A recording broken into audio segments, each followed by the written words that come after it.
Vivemos em um mundo onde a onda de terror e desastres tentam roubar a nossa paz, onde o mal sempre está tentando prevalecer.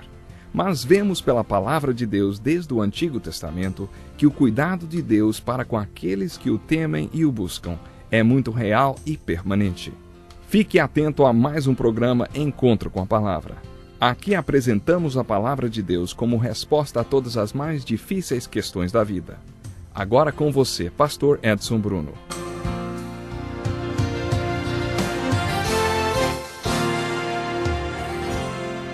Seja muito bem-vindo a mais um Encontro com a Palavra.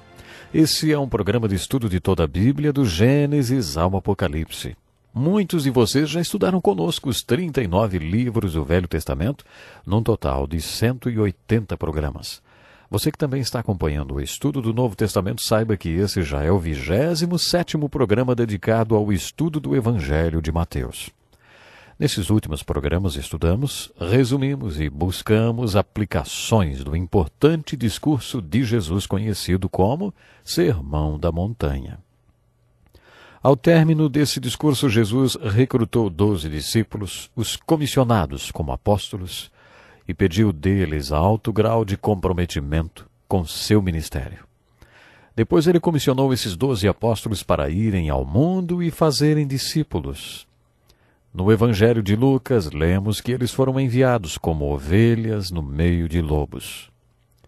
Jesus estava dizendo aos apóstolos que quando eles saíssem representando o seu nome, o mundo não os receberia bem. Jesus pediu deles um alto nível de comprometimento, porque ele sabia que todos aqueles discípulos morreriam por causa do seu nome. E se eles não tivessem esse alto grau de comprometimento, eles não iriam durar muito tempo. Jesus sabia o que eles teriam que enfrentar por causa dele. Jesus instruiu seus apóstolos a serem criteriosos nos seus ministérios e para não jogarem pérolas aos porcos. Quando entrassem numa casa levando dentro de si o Espírito Santo e o seu poder e carisma, não deveriam ministrar esse carisma para qualquer um, não importando como tinham sido recebidos. Se houvesse fome espiritual e boa receptividade, então eles deveriam orar pela paz e pelo poder do Espírito Santo sobre aquela casa. No entanto, se não houvesse uma boa resposta, eles deveriam sacudir o pó de suas sandálias e continuar em outra casa. No livro de Atos observamos que a primeira igreja plantada na Europa pelo apóstolo Paulo começou na casa de uma mulher vendedora de púrpuras chamada Lídia. Provavelmente ela vendia púrpuras para pessoas da realeza. Talvez fosse até uma costureira para a família real.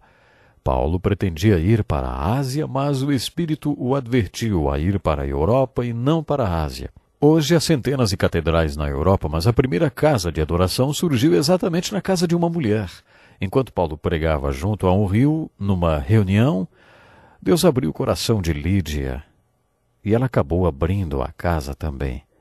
Lídia achava que era uma honra e um privilégio ter Paulo ensinando a palavra de Deus em sua casa. Foi assim que surgiu a primeira igreja na Europa. No comissionamento dos apóstolos, Jesus ensinou por meio de uma metáfora e disse que eles eram como uma substância dentro de um vaso. Imagine um copo quase cheio de água. A água representa a sua vida. Todos nós temos vida dentro de vasos terrenos. Jesus falou 4 coisas a respeito da vida que existe dentro dos vasos terrenos. Primeiro, Jesus disse que não podemos controlar o tempo de nossa vida. Temos um número certo de anos para viver e não temos como impedir que, num determinado momento, essa vida saia desse vaso terreno. Em segundo lugar, Jesus disse aos apóstolos que você pode ter certo controle sobre como o vaso perde o seu conteúdo, sobre como a vida é drenada para fora do vaso. No Velho Testamento, em 2 Samuel 14:14, a gente lê o seguinte: que teremos que morrer um dia. É tão certo como não se pode recolher a água que se espalhou pela terra.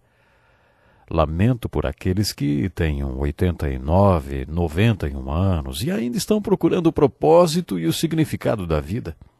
A vida passou e eles não podem mais voltar atrás. Quando Jesus comissionou os apóstolos, ele disse que você pode optar por isso, por simplesmente ver sua vida passar, sem um objetivo, sem poder reavê-la novamente. Jesus continuou dizendo que havia outra opção. Você pode usar sua vida erroneamente. Esse foi o pecado de Esaú, que vendeu seu direito de primogênito em troca de um prato de sopa. Há muitas pessoas que investem suas vidas na empresa, por exemplo. Muitas empresas não se importam com a vida familiar de seus executivos e funcionários e exigem dedicação completa ao serviço. Muitos jovens entregam-se assim ao trabalho. Jesus afirma que essa é uma das suas opções. Você pode deliberadamente colocar toda a sua vida num propósito errado. Esse é o chamado pecado de Esaú. Como Esaú, esses jovens um dia vão chorar e lamentar que não se tornaram no homem que Deus queria que eles fossem. Leia Gênesis 27:34 para conferir o que aconteceu a Esaú. Mas existe ainda uma quarta opção. Jesus disse que eles poderiam sacrificar suas vidas por Deus, pelo reino de Deus e por Ele próprio. Venham a mim e eu mostrarei onde usar suas vidas. Jesus comissionou seus apóstolos para abraçarem a missão missionária de cada um e para implementar a visão dele. Eles iriam sacrificar suas vidas em favor do reino de Deus e do Evangelho, para o qual eles foram comissionados a pregar. Jesus estava sempre ensinando esses 12 homens. A maioria dos seus sermões foi dirigida aos discípulos e não à massa da população. Vimos isso com o Sermão da Montanha, no primeiro retiro espiritual, dirigido aos discípulos.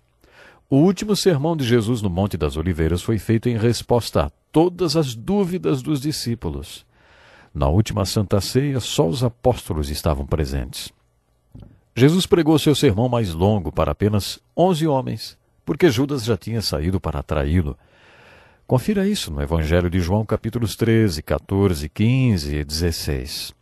Os discursos mais importantes de Jesus não foram para as massas, mas foram para os discípulos. Jesus os estava treinando e preparando.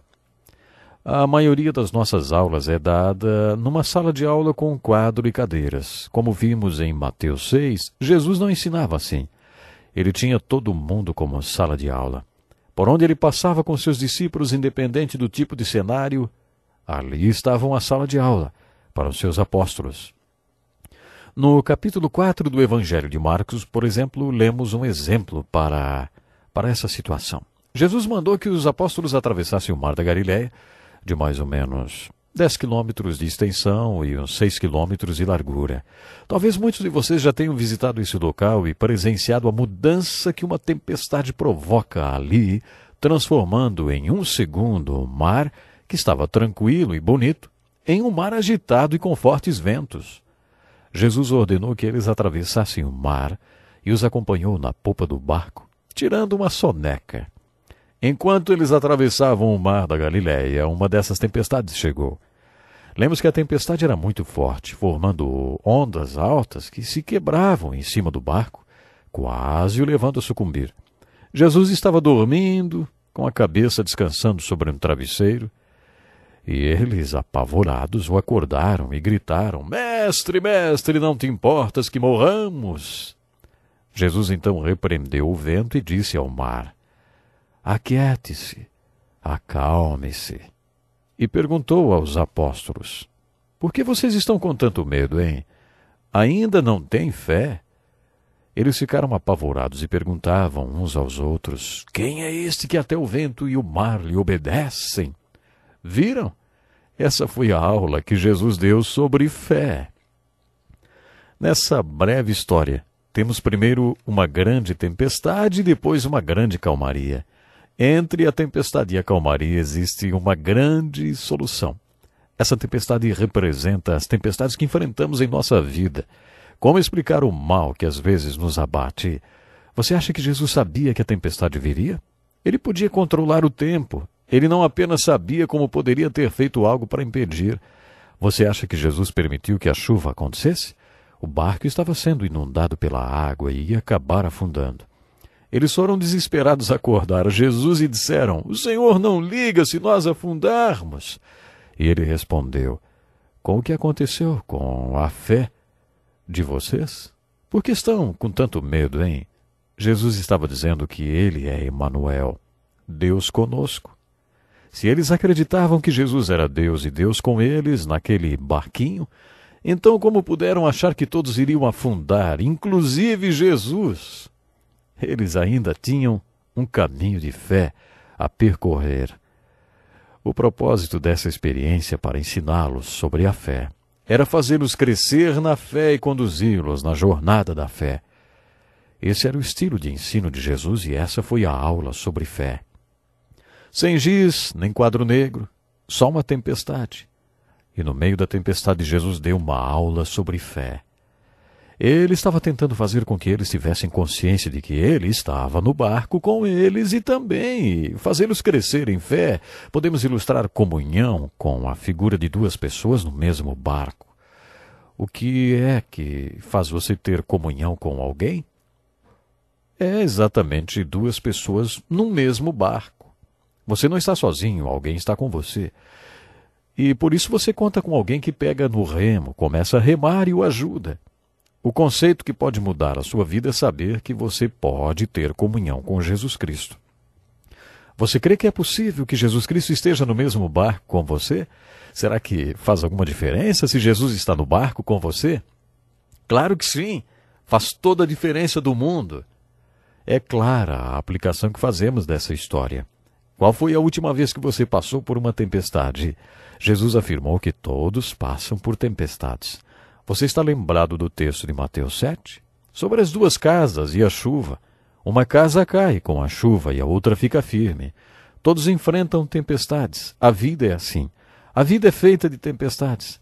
Na última vez que você passou por uma tempestade, você se lembrou que Jesus está no barco com você? Você se lembrou de crer que se Ele está no barco com você, pode até parecer que você vai afundar, mas você não afunda. Se Ele está com você, você não vai afundar. Você vai se lembrar disso da próxima vez que passar por uma tempestade?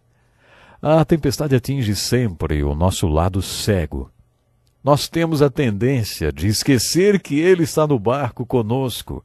Começamos a reagir como os apóstolos e a achar que vamos afundar. Corremos para Jesus e dizemos: o Senhor nem se importa. É claro que Ele se importa. Jesus gosta de nos perguntar bem no meio da tempestade: por que é que você está com medo? O Senhor é o meu pastor, nada me faltará.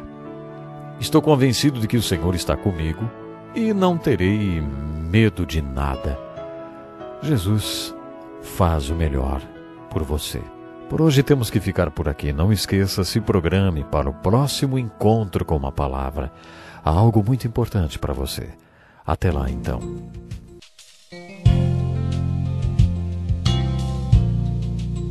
Que lição importantíssima. Obrigado, pastor Edson Bruno. Prezado ouvinte, coloque em prática o que você ouviu aqui. Sem dúvida, sua vida será grandemente abençoada. Este é um estudo escrito pelo Dr. Dick Woodward, na voz do pastor Edson Bruno. Escreva-nos e solicite o material. Nosso endereço é Encontro com a Palavra, Caixa Postal 2011, CEP 89201-970, Joinville, Santa Catarina. Até o nosso próximo encontro com a Palavra.